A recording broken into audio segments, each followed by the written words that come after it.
É justo a gente falar que o Lula, ele foi um cara moderado?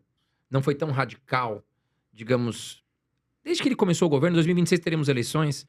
Como é que você enxerga o governo Lula frente à nossa economia? Porque quando ele foi eleito, o pessoal falou: "Meu Deus do céu, agora vai acabar tudo. A gente vai, né, vai ter assistencialismo para todo lado, a bolsa de valores vai despencar". É isso que a gente viu. Você começa a enxergar um Lula mais moderado? Não, eu assim, vou falar o impacto do Lula sobre os mercados, que é Uhum. o que me interessa, né. Se você for olhar a reação inicial, e aqui não tem juízo de valor, vão olhar para a tela, a realidade não vão você pode até ignorar a realidade, mas a realidade vai tá nem aí para você. Então vamos olhar o número. Quando o Lula é eleito, a reação inicial ela é positiva, Uhum. porque a bolsa sobe na sequência da eleição do Sim, Lula sim, verdade. inicialmente.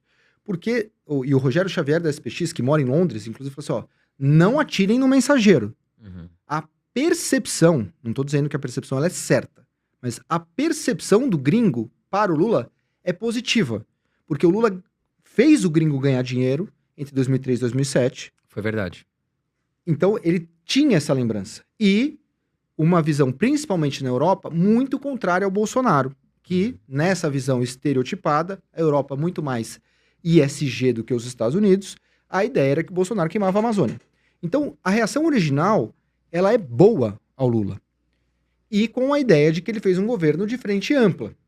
Ele faz um governo com a Simone Tebet, com o Alckmin de vice, e com partidos de centro. O PSD tá lá, União Brasil tá lá. Então, opa, não vai ser um cara radical. Então, a primeira reação ela é positiva. Mas ela dura muito pouco. Então, assim, se você... Eu evito essas palavras radical ou moderado, porque isso, elas partem de uma certa subjetividade de quem tá falando. Às vezes o radical para você não é o radical para mim. Uhum. Então, eu queria evitar esses termos, mas assim, a partir daí, ele começa a ter, na interpretação, quando ele assume na PEC da transição, ele já explode um pouco essa ponte. Quando ele volta daquela COP dizendo que não tá nem aí pro mercado, se o dólar subir não é problema dele, ele tá preocupado com responsabilidade social e não com responsabilidade fiscal, aí o mercado já começa a dar uma azedada.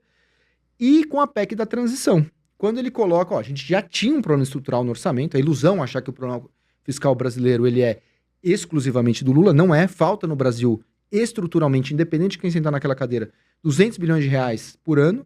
Só que aí ele resolveu botar mais 200 bilhões de problema, que é a PEC da transição. Invertendo o ciclo político clássico. Que normalmente o que você faz? Né? Também de uma forma meio estereotipada, mas assim, você ganhou a eleição.